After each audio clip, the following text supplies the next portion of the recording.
Jay Shear. Jay Shear. Jay Shear. Jay Shear, business consultant. Jay Shear. Jay Shear Business Consulting.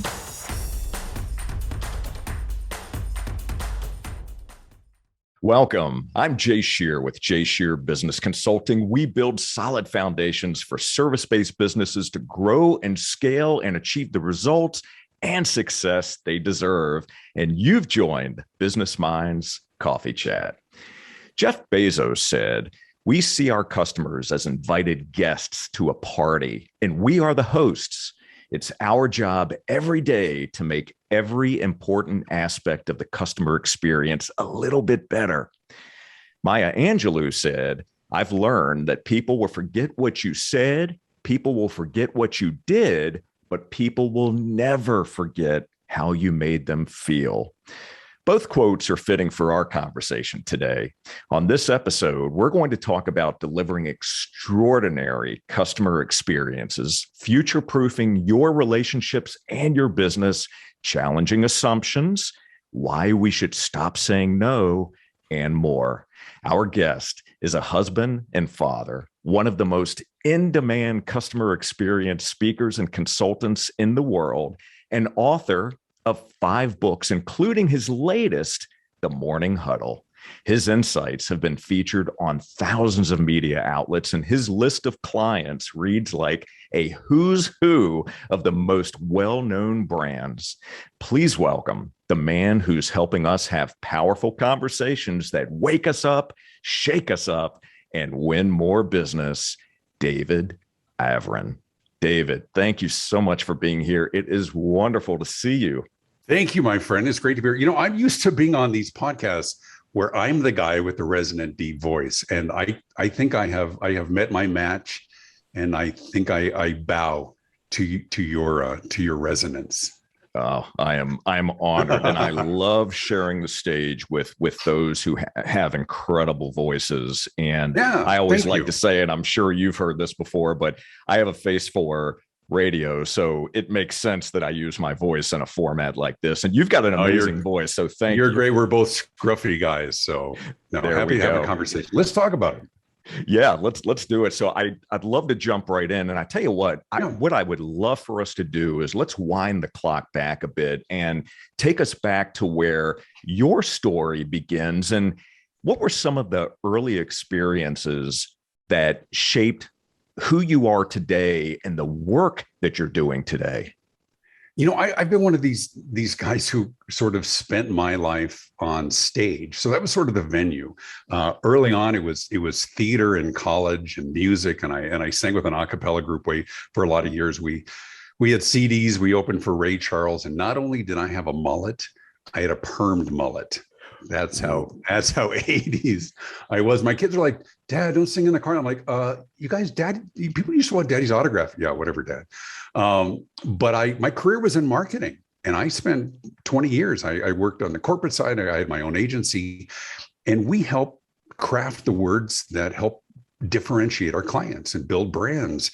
And what I came to the recognition after speaking on the subject for a lot of years as well, is that the marketplace started changing, and what drives us as consumers, whether it's B2B or B2C, started changing in a significant way.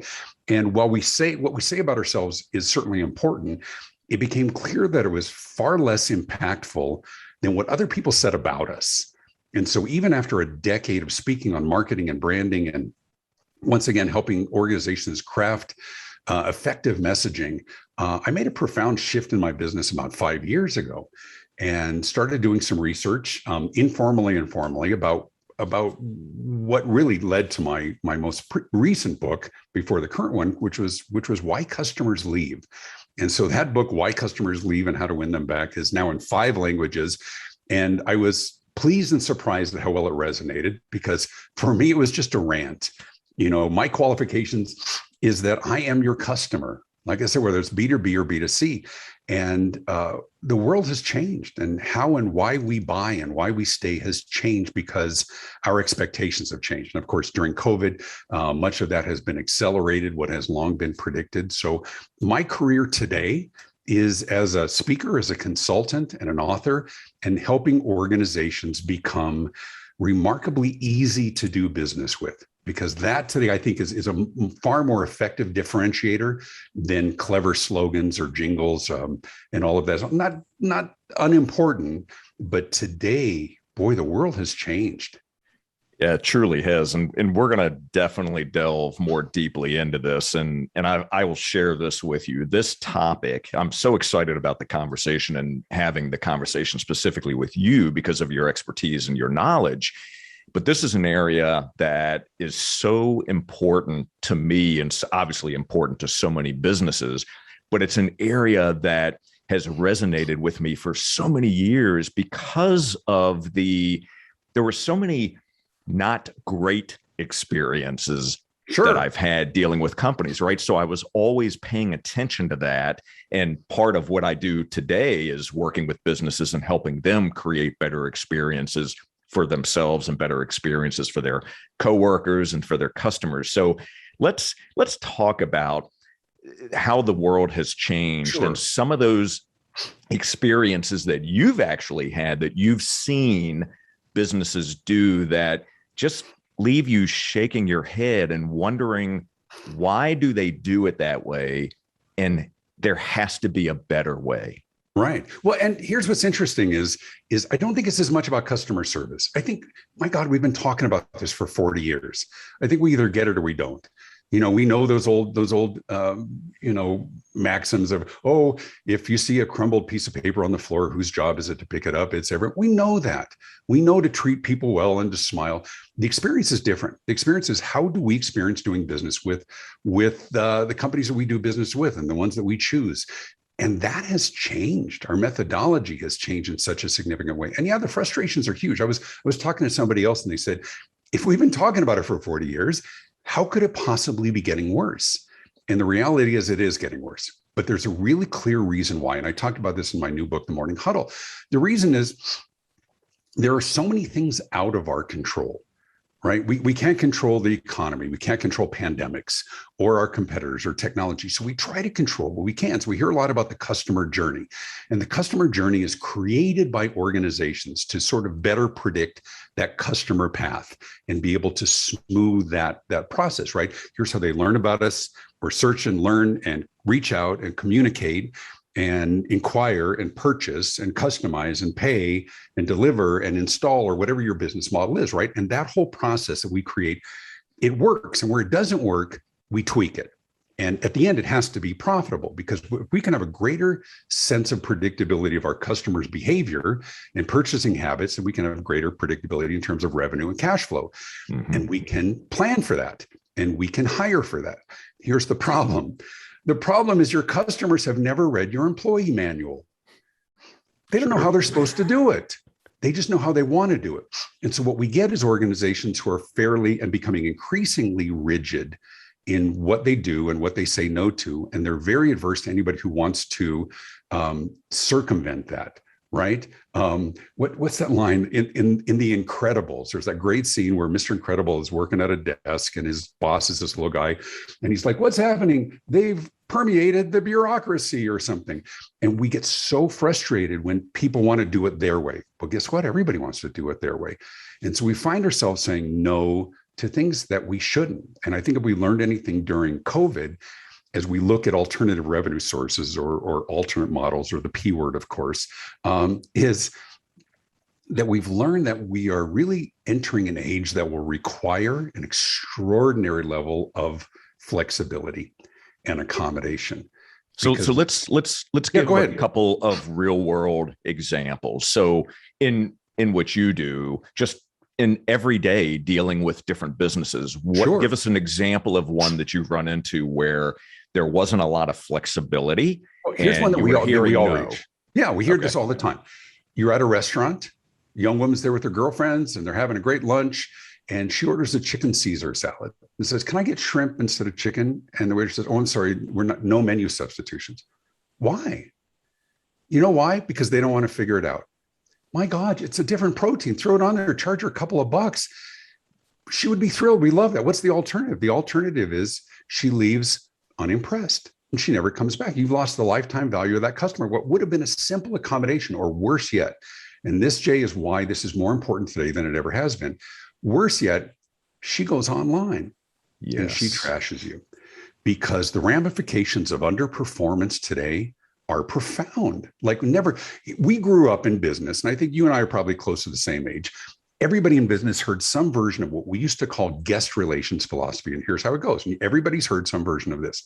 The average person with a positive experience will tell 2 or 3 people, but somebody with a negative experience will tell 10. My God, today they tell thousands. Today they tell millions. Just try dragging a paying customer off your airplane. See if that spreads online, right? Or the old United Breaks guitars or whatever.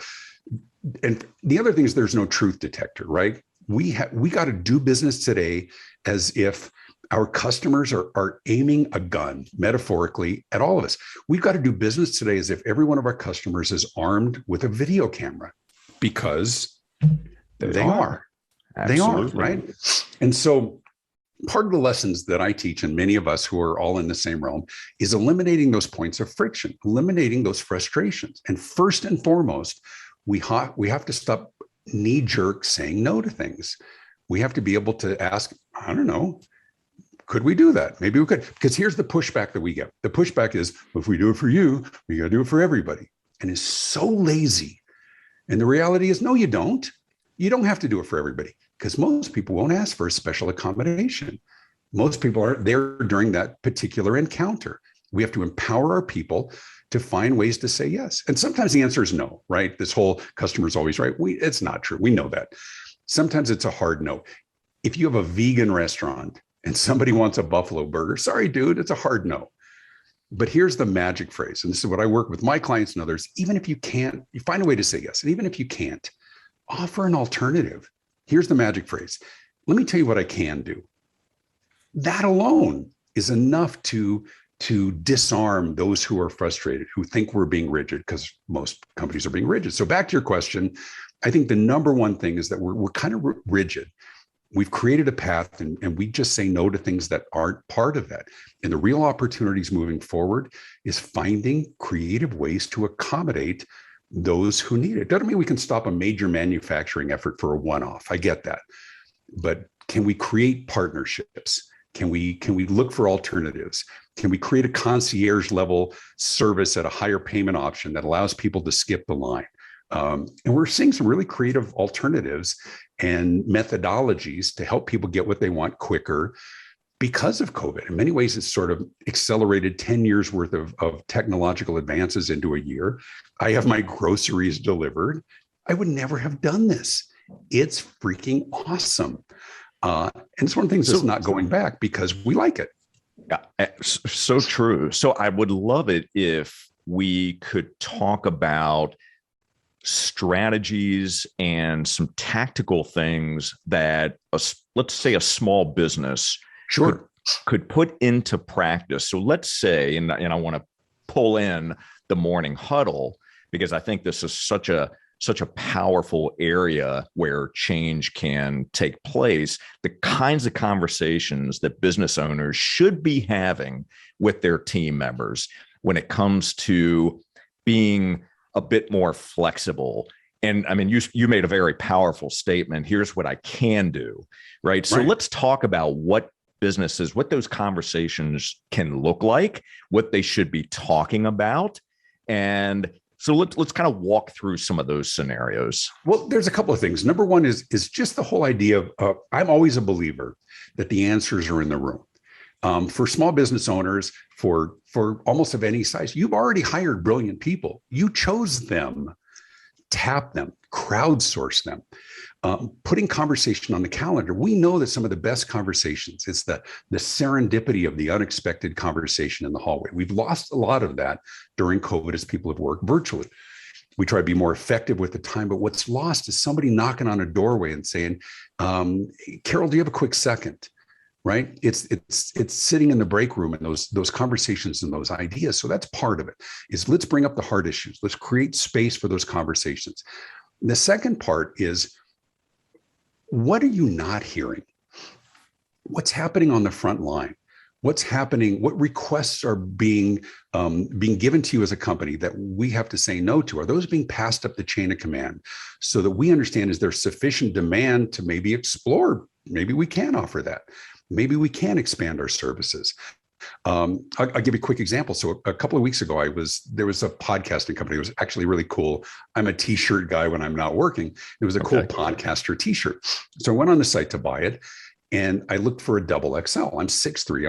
I'm a big guy, and all they had was small through extra large. So I clicked away, and I thought, I teach this, so I'm going to reach out. So I just reached out and said, why don't you offer a double extra large? To my surprise, I got a response back from the guy who owned the company or started the whole thing. And he says, thank you for your inquiry. We don't have enough demand for a double extra large to justify printing them. And I responded back, how do you know what the demand is? It's not even an option. You have no idea how many people want this particular size shirt. So there's a communication gap. Well, we see this with the organizations as well. There are requests being made. There is exasperation being expressed, right? When you see somebody in line, they're like, unbelievable, right? The loud sighs, or they're throwing up their hands. Are those being documented and shared so that organizationally we can make some decisions? Is there a way to expedite that process? Is there enough frustration to cause whatever? So what's missing in that lack of structured communication, or at least putting that conversation on the calendar, is a way to move those comments, those observations, those ideas, share them among your team and move them up the chain of command. There's a lot of things that are happening in organizations that leadership doesn't know. I work with organizations and I hear all the time things like, if this has been happening for 4 months, why am I just hearing about this? Right. You don't have a structure in place, and there isn't an expectation of those frontline people to document and share that. They believe in most cases that their job is to do their job. Let me tell you a really quick story. Sure. So I'm a Chicago O'Hare, and I'm between flights, and I'm eating at one of the restaurants, and I'm at the railing, where you sit at the railing and kind of look out at the concourse there, and some people watching. And this guy comes up and he asks the hostess a particular question. She says, no, I'm so sorry. He throws up his hands and he leaves in frustration. A woman comes, asks the same question. Once again, I'm sorry, leaves. I'm watching person after person after person leaving, probably $800 in business in the hour that I sat there. Wow. Now, you will not be surprised, because I've done a little research, that the question being asked the hostess is the most common question asked at airport restaurants. And it's not about gluten-free options. It's not about wait time. The question was, do you have a table next to an electrical outlet? Right? We all travel, right? We need to charge our things. Now, here's the question. Do you think she passed that along to her manager? No, it wasn't her job. Her job was to see people. And to be fair, she worked her butt off. She was great, but she had the mindset that her job was to see people, not to build the business. And so part of the conversation and the idea around my Morning Huddle initiative is to spark those conversations. I'm sort of acting as a catalyst for different subjects each week, that it's important for them to talk about. It's not motivation. It's let's deal with these tough subjects before they bite you in the butt, and come to a consensus of how we're going to handle that. What are some good strategies to help somebody feel like they leave with being heard, that kind of a thing as well.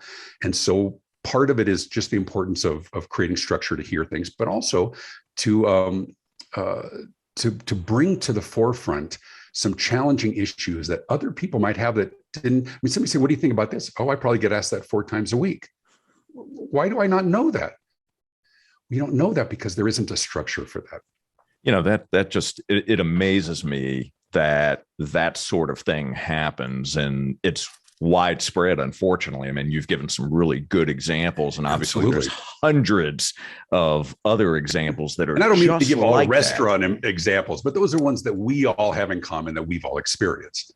Absolutely. So as you look around the business landscape today, and you look at all the different businesses and various brands that are out there, who would you say comes to mind as a business who is doing it really well? It's a tough one, because there's the obvious ones, but even the obvious ones are struggling. And I don't know that top of mind. Sometimes it's a local example that maybe other people don't know about, but it's the ones that are remarkably responsive and easy to do business with. We're putting up barriers. I mean, even the companies that have great structures put in place, there also is a nod to the fact of the tremendous volume that they have, whether it's an Amazon or something like that. They don't have a business model that supports everybody being able to talk to a real person, right? What we're seeing is a lot of organizations putting in structures to create barriers, not intentional, but to make life easier for their team. They put FAQs so they don't have to be asked the same question over and over again. They put contact forms because, God forbid, you should actually put your own phone number on a website so that somebody can get a hold of you. You realize that somebody made people made a conscious decision. We will not let our customers call us. Is this beyond ludicrous? Now, the bean counters, of course, would say, here's what we're doing, or we're giving people options. But that's the biggest fallacy. It's one of the biggest frustrations. And I get really frustrated. I'll be on stage with an audience and I'm ranting about something, and then I'll pause and say, I'm your customer, by the way.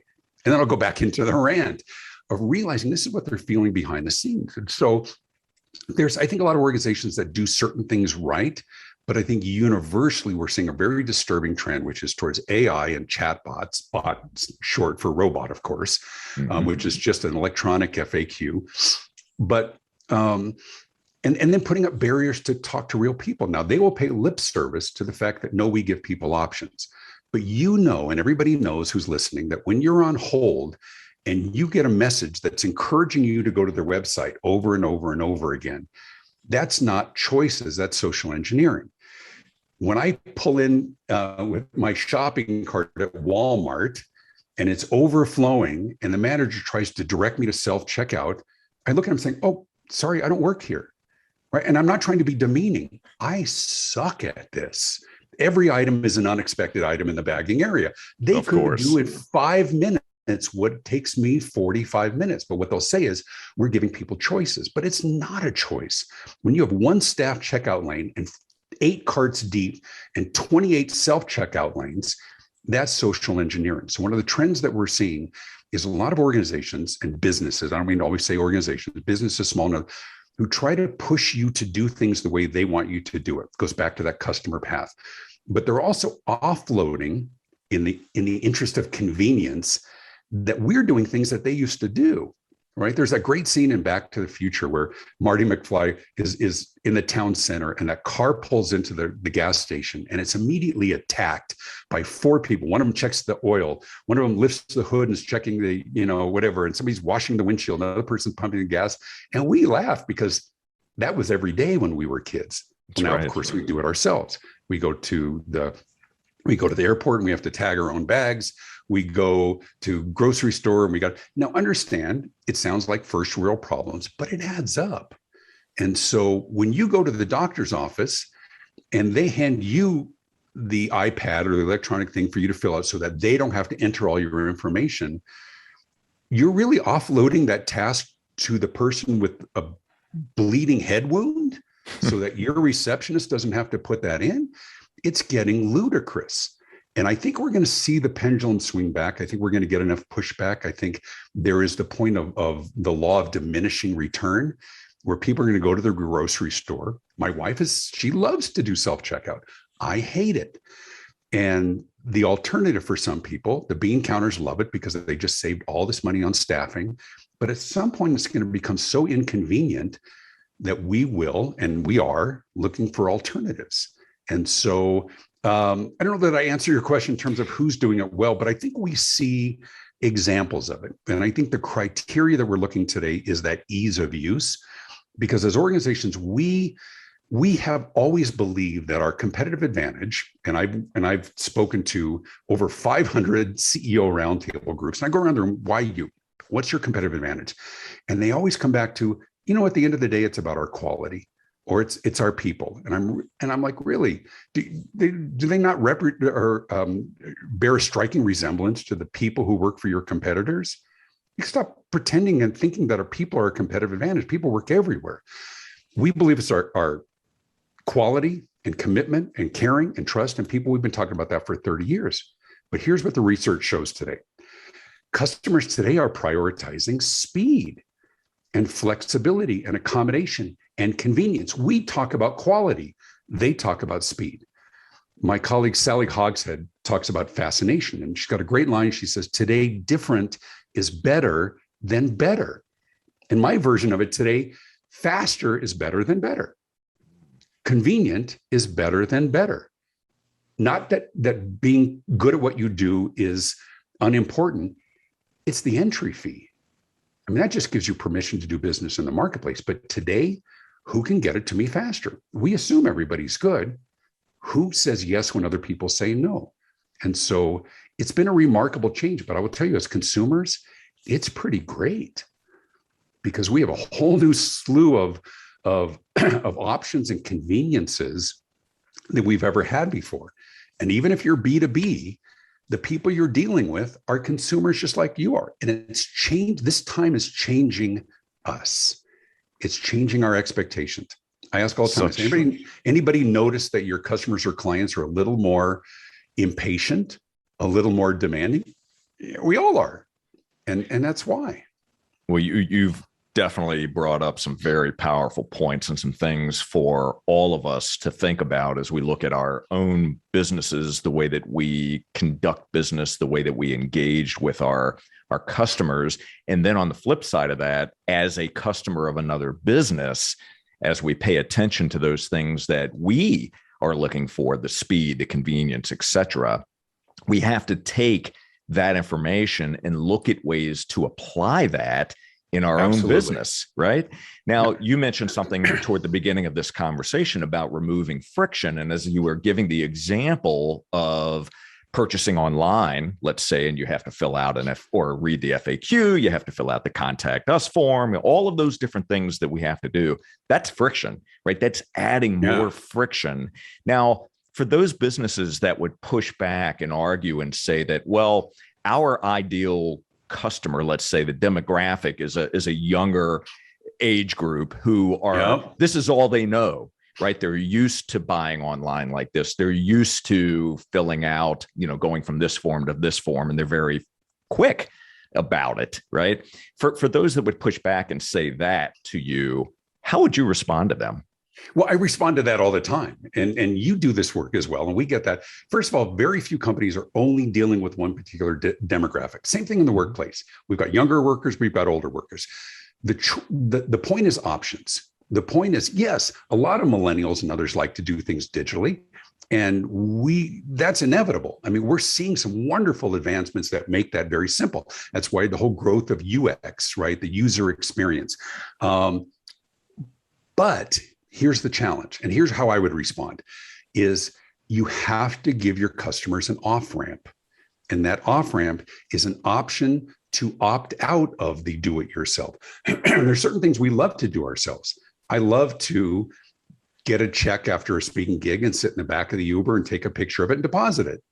That's awesome. Excuse me. I love to not go to the bank. My daughter needs money and she texts me, and her ringtone is a cash register sound, by the way. And so I can transfer it. None of those transactions involve being at the bank and somebody asking me, so what are your plans for the weekend, right? The answer to that objection is give options and create an off-ramp. And the off-ramp is when we're on the phone and we're yelling, real person, real person, real person. That's screaming that we need an off-ramp. But companies so often try to do everything to get us to do it ourselves. When you call someone and say, please listen closely as our menu options have changed, you're about to listen to 1 through 9, right? Yes, make us navigate your HR system, right? And at the very end, if you'd like to speak with an operator, please press 0. What if you put that at the beginning? Help us bypass the garbage. Right? That's the off-ramp. Now, some people will know, but sometimes you'll press 0 and saying, not a registered number or not an alternative. Then they're just not even consistent. Simplify the process. Give us an off-ramp, but give us a way to bypass the garbage, right? Here's one of the exercises that I do when I'm consulting with clients, and I'll work with their whole team, is I say, let's look at one of the customer journeys that you have throughout your company and your buying process. Let's say it's a 14-step process. If you really get granular, most of them are far more complex than they think. It's not you just go there and you choose and then you buy and you pay. There really are many, many steps. What would happen if you were able to shorten that process or give people a workaround? What would that mean in terms of your competitive advantage? And the best example that I use is, if you remember the movie Apollo 13, right? Tom Hanks and Kevin Bacon and all of those, and they have this explosion on board. I'm young enough to remember when that happened. And they're trying to solve it back in Houston, right? At NASA headquarters. And so they walk in the movie, they walk into a room with a box full of crap, tubes and wires and everything, and they dump it on a table. And they say, and there's a crack team around them of all their scientists. They say, this is what's in the capsule. This is all we have to work with. Solve it. What I say is, look at your process, which is simple to you because you created it, for crying out loud, right? 14-step process, put your best people in a room, order Chinese food and close the door and say, don't come out until you've reduced that process by half. That alone creates incredible competitive advantage. Yes. That's the answer to the millennial thing. The millennial thing is everybody wants to do it digital. No, what everybody wants is options. Keep developing these digital methodologies. It's great. It's awesome. I mean, even to the point now where whether it's touchscreen or the biometrics or your face recognition, it's awesome. Just give people an option. Just give people that off-ramp to a real person or another option or expedited service, even if we have to pay for it. Because some people, I'm one of those people. I will pay. I am too. For expedited. Here's what's really interesting, Jay. If you ever notice, there's some great analytics. You talked about Jeff Bezos and Amazon. You ever notice there'll be a page of products, rows and rows of it. You'll see the same product like 4 times on the page. If you look closely, because Amazon does the analytics on this, each one is a little bit of a different offer. Each one gives you the option of faster delivery, whatever else, different vendor, something it comes from. And I'm going to get this statistic wrong, but it's something along these lines, so that they've shown that people will pay like 17% more to get it 1 day sooner. Wow. And they've done it because they just track who buys what, who opts for that. Do you want it Tuesday or do you want it Monday? Would you pay more for something, even if it's not necessary? We've just gotten spoiled and we're willing to pay for it. So the answer to the millennial thing is all of that. Yeah. I just, that exact example is an example that I just experienced myself. 3 days ago, I made a purchase on Amazon, and it was a book, and it was a simple purchase, but it was exactly as you described. There were the options at the bottom. One of the options was to pay, I believe it was $11 more, but I would receive it the next day versus 3 days. And I opted to pay the $11 because the value of what I was going to receive in the 2 days and having that book were enough to justify the expense. So it's an interesting scenario. And I wanted to share one other thing with you, since you gave the example of the grocery store, right? And you going through the lines and not wanting to do the self-checkout, which I totally get. Right. I'll do self-checkout if I have 1 or 2 simple items, right? Right, exactly. But I want, and maybe it's just me, I want to have the engagement with the person, with a human being. And I want to be able to look them in the eyes and say good morning or good afternoon. And I hope you're having a fantastic day. And thank you for what you're doing. And if there's an issue with my order, right, they can take care of it right then and there. I know, right? I want that experience. And I look around, and this is where I challenge certain businesses. Look around at how your own customers interact with your business. Spend time asking them about the experience. Spend time understanding what they go through on the other end when they're dealing with your people. Make note of that. I mean, the things that you're talking about here are fantastic strategies. I love the morning huddle. I mean, let's pick one area of our business, right? We don't have to solve every problem overnight, right? But we can't. One area, and we can't. Let's pick one area and start to dissect it and come up with solutions. And you made a great point. You've made lots of great points, but one of the great points you made was that, look, you spent time as a business owner to hire these individuals. You have brilliant people around you. If you're not listening, if you're not giving them the bandwidth and the space to be able to share their ideas and share their thoughts and their solutions, what a missed opportunity. Right. One of the challenges, we neuter them, right? We go through a process of hiring and we look them up online. We have great interview questions. We ask them insightful things like, tell me about a time when something didn't go well. How did you handle that? Right. We listen. And as soon as we hire them, we neuter them and say, no, do it this way. And it does. I'm not being so dismissive as saying that we're disrespecting, but saying, here's how we do it. Because when we let them make decisions that might alter from the course, that's scary. As a business owner, that's scary because they might make a wrong decision, might lose money. But we're also precluding them from being overly accommodating, from, right, the old Nordstrom model that their managers don't need to, or their frontline people don't need to get a manager to say yes, right? They can accommodate, even at the risk of profit. They are free to do the right thing. And of course, they develop a brand and a reputation because of those policies, because of how they're implemented. I think we need to look at and give our people a toolkit. Here's what you can do. Here are the things you can draw from to de-escalate a situation. Here are the things you can draw from to say, let me tell you what I can do, right? We have to be in a time where we can't let people leave unhappy because, once again, as I said, the vehicles and the venues they have to complain about us are profound. And the internet is forever and ever and ever, right? And the challenge is right now, a lot of these sort of offloading things to customers or extracting our own involvement because, God forbid, we should spend our time with those pesky customers. A lot of that's being driven by vendors who have a dog in the race. They have something to sell. We're going to automate this process. We can automate your marketing. We can reach 400,000 people in one day. What a horrible strategy that is. But look how much money you'll save. Yeah, but what does it cost you in terms of opportunity? What would a more tailored, personalized message have accomplished as opposed to the impersonal ones that companies are just becoming dismissive because the companies who are pushing AI chatbots, who are pushing those measures of automation in terms of marketing, I think they're being sold a bill of goods. It's the same thing in my industry because I speak for a living.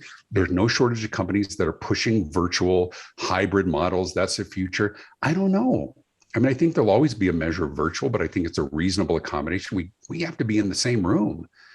We got to touch the products at the exhibit hall. We've got to have, as I said, sort of that serendipity of the unexpected conversations. But a lot of the less effective technologies are being pushed by companies that make money pushing those technologies. And I think we have to have sometimes cooler heads prevail. As much as that CFO pushes on the brake, we have to have the customer experience people tapping on or pushing on the gas, right? We got to have more of a balance. It's not just about cost cutting. It's about experience boosting. Yeah, I couldn't agree with you more on that one. And I think a point that you made earlier about the things shifting and going back to creating a better customer experience, right, where there's more engagement with the customer versus everything being automated with bots, et cetera. I can sense that shift. It's not in every industry, at least that I've experienced yet, but I'm seeing it in certain key industries that are high touch, or at least were high touch type businesses. And when they got away from that, they started to see a market share shift. They started to see things happening in their own businesses that they're trying to figure out, okay, how do we turn this back around? Well, and the problem is sometimes they'll blame it on other things because we don't necessarily have the data. Well, that's happening because of blank, or because so-and-so came in the market, or because of this disruption. And so being able to tie certain behaviors from our customers based on our new processes is a bit of a challenge. And it's inevitable. And it's not that technology is a bad thing, but once again, it's about balance. Once again, it's about options, giving people an off-ramp to not necessarily do it themselves, to be able to find answers quicker. If there's things that create delays in us getting what we want, most people won't put up with it, right? I tell companies all the time, I say the biggest source of lost revenue in your business is the customer you never knew about, right? They drove by and they didn't stop. They came in and they left without being engaged. They called on the phone and they hung up because they didn't want to deal with your voicemail menu or sit on hold. Or worse yet, Jay, this is the worst. You got them to your website. Oh my God, you got them there. And they clicked away because they couldn't find what they want, or there was no phone number and there was no way, right? And you have no idea who those people were. You have no idea how many people there were. Companies tell me all the time, people fill out our contact form. You have no idea how many people didn't. Do you fill out a contact form? I never do. I heard somebody, and I've been trying to find this. Rarely ever. Rarely ever. A guy said 86% of people will fill out a contact form. And companies delude themselves in thinking, look how simple it is. They're all going to go to the same place. And because we don't know who's going to get the message. We don't know when they're going to respond. Now, to be fair, I have multiple businesses. They all have contact forms and they have cell phone numbers for every one of my staff. I've got WhatsApp. I've got email addresses. If I could have a cranial implant right here, I would, so people could directly access my cerebral cortex. That's probably coming. And people say, well, don't you have life balance? Of course I have balance. But this feeds my family. And I take calls at 2 o'clock and 3 o'clock in the morning because I have clients in Singapore and Abu Dhabi and South Africa. And does it happen every day? Of course not. But this feeds my family. I am remarkably easy to do business with. And that gives me a leg up on my competitors. Yeah, I think that's incredibly important. And I know that everyone that is watching and listening to this right now or will, they're going to get so much value out of this conversation because you've shared some great nuggets of information for all of us that can be applied to any industry and any business. So I want to talk about the book, your latest book itself. Sure. And why now? Why did you decide now to write the book? What was the seed or the catalyst that said, now I need to write this book and here's my audience? Sure. Well, my most recent book before that, which was called Why Customers Leave and How to Win Them Back, is the one that was really validating for me that this is such an important subject about things that companies are inadvertently doing with the best of intentions, but are inadvertently pissing off their customers. But what I also got was when I would get done presenting for an organization, whether it's a keynote or a full day consulting, I got a lot of what's next? Like, how do we keep the conversation going? I want to make sure that we don't lose momentum. And it really helped me recognize that this kind of important ongoing organizational transformation to future-proof your business, it wasn't a one-time event. It's not a keynote or a workshop. I mean, it's sort of the catalyst. But how do they keep their people engaged? Because the next day they're going to go back and just go back to work. And so that was the genesis for what I created, which I called the Customer Experience Advantage Morning Huddle. And the Morning Huddle was a way to keep their people engaged every week, to remind them not about doing more, but about doing what you're already doing differently as an overlay into the conversations you're already having with customers and clients, internally, externally as well. A new level of sensitivity as to what's changed in the lives and the expectations of your customers. So I started writing scripts. And so I create a video every week. And it's not motivation. It's not you can do it. It's a catalyst for a tough conversation. And I tell organizations, let me be the catalyst. Let me start that conversation and you engage in it internally. And I create a little facilitator's guide. And so I'll give a little plug. If you go to morninghuddlemembership.com, you can see what it is, see some sample videos, whether you sign up or not. But it's important to sort of learn about this, morninghuddlemembership.com.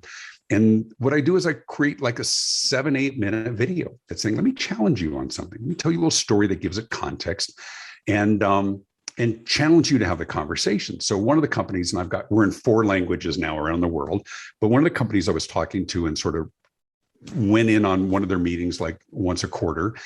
And when somebody said, you know what, there was a couple of those that we really didn't agree with you on your assertion or whatever.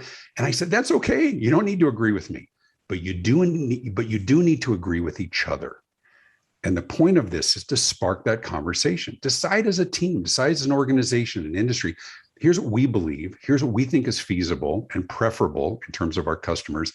So here's how we're going to behave differently. Here's a new policy. Here's a new amenity or convenience we might add. And so the book, honestly, came from the video series. And there were people who said, I don't have a team. I don't have anybody to huddle with. It's just me and my business, but I really like this content. But also for leaders to get a sense of what some of these discussions might be. And they like the idea of me coming in via video and sparking that meeting, whether it's a virtual meeting with their team or they're in person. It's all about sparking the conversations. And I say, let me give you the subject, right? It's the old Saturday Night Live coffee talk.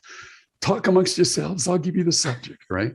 But but I try and keep it engaging and entertaining. But these are important subjects.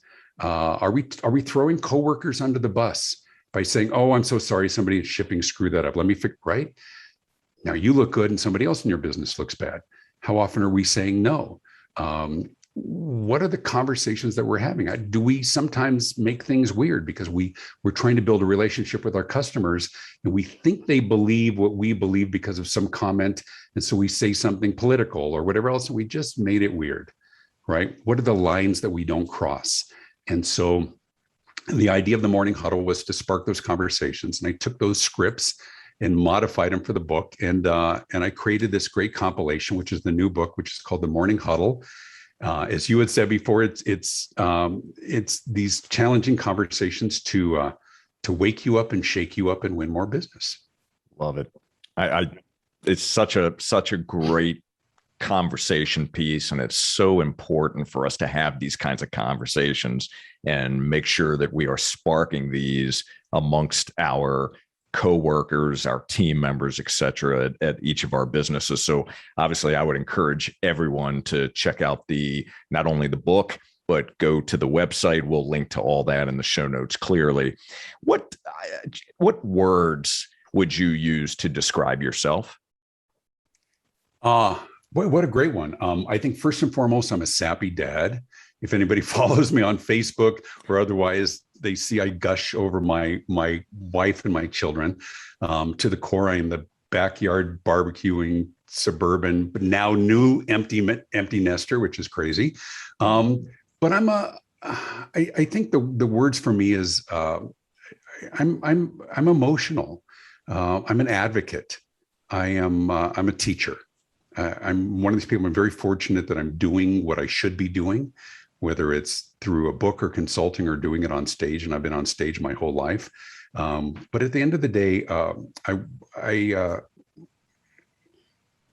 have this great saying that I put on the wall, and it says, I want to spend my life doing things that matter with people who care. And that's my North Star. And I think as we get older, I think we have less tolerance for some of the BS, less tolerance for, I used to, even politics would get me all worked up and everything else. And I just want to be a good person. I want to make a difference. I know that sounds really sappy with the clients that I work for. I celebrate success in my office with my team. We celebrate success. And I want to spend my life doing things that matter with people who care. And if it doesn't meet that criteria, I try to weed it out of my life. That's what a beautiful saying. It reminds me, there's a quote that's attributed to Abraham Lincoln, and I might butcher this, but it basically says, it's not the years in your life that matter. It's the life in your years. Yeah. It also goes back to the whole thing about the dash. Right. The most important thing on a tombstone, we've all seen that before. It's not the day you were born. It's not the day you die. It's the dash. Right. It's what happened during that time. And we were talking about this a little bit before we went on air. I just sold my house when my kids grew up because we're empty nesters and we downsized. And I walked through, and I literally, after just how horrible it is to move and pack and get rid of junk, it's finally empty. And I did the walkthrough. And I kind of paused quietly in every room and just reflected on everything that we did there, and my kids, and what we did and loved and learned and experienced. It's not about the house; it's what happened there.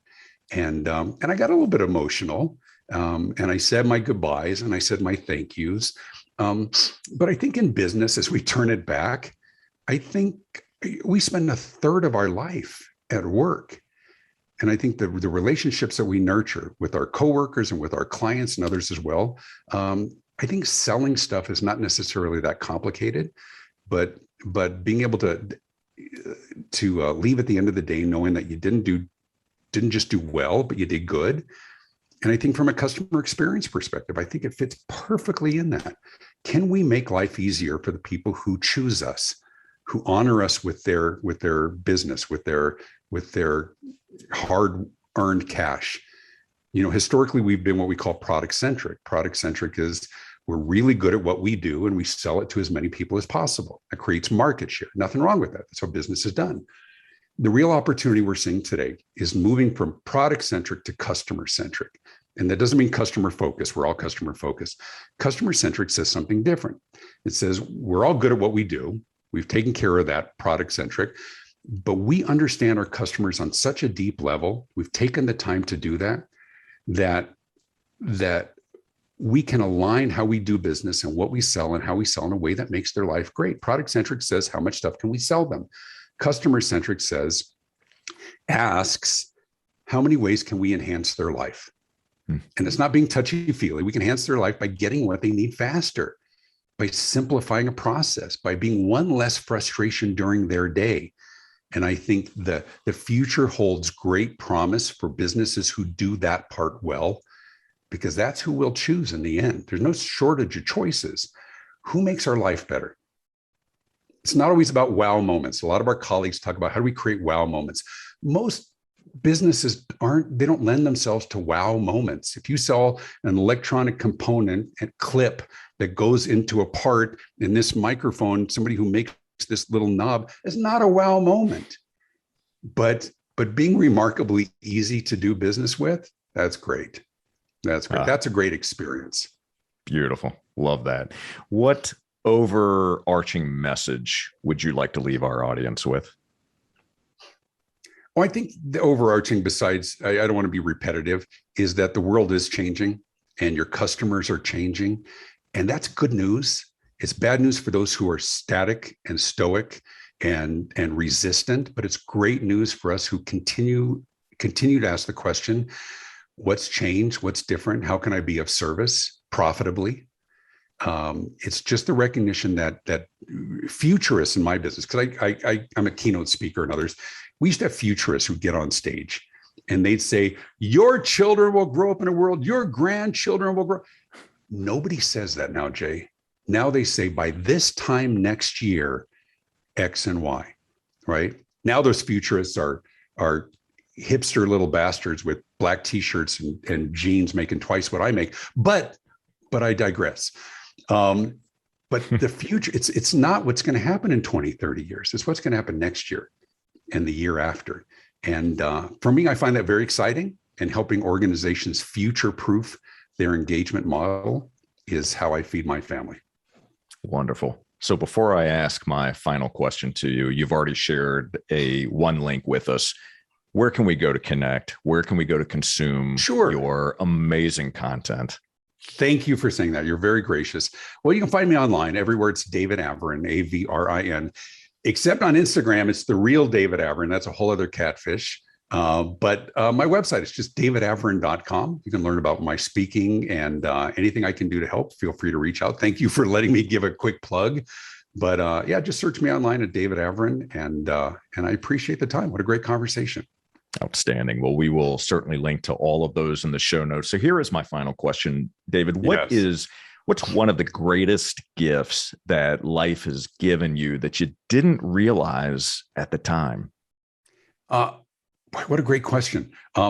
For me, honestly, it's I was going to say confidence, but it's not that. It's the comfort level to communicate publicly. You always see the top fears of like public speaking. I live on stage. I love that, not because I need an ego boost, it's because I'm a teacher to the core. And for me, I think the greatest gift that I've been given is just a real comfort level and a joy in communicating and sharing. Of course, you have to have the content to make that happen. But conversely, detail is really difficult. If somebody said, "Okay, Dave, you've got two choices right now: fill out an expense report or get on stage and you got 100,000 people and you got to talk for the next 6 hours. I'm like running for the stage because I'm an idiot savant in that way. Detail is so horrifically stress-inducing for me. But the greatest gift I've been given is a real comfort level and a confidence, and some might say a charisma, in being able to teach and communicate in a way that's really effective, that fills my tank at the same time. Yeah, fantastic. Well, it is crystal clear that you have that in you, and you've done a phenomenal job on today's show. I know everyone's going to enjoy listening to this, and I know they're going to receive tremendous value. I'm grateful for you. Thank you so much. Thank you, friend. I'm grateful as well. You're very kind. Thank you.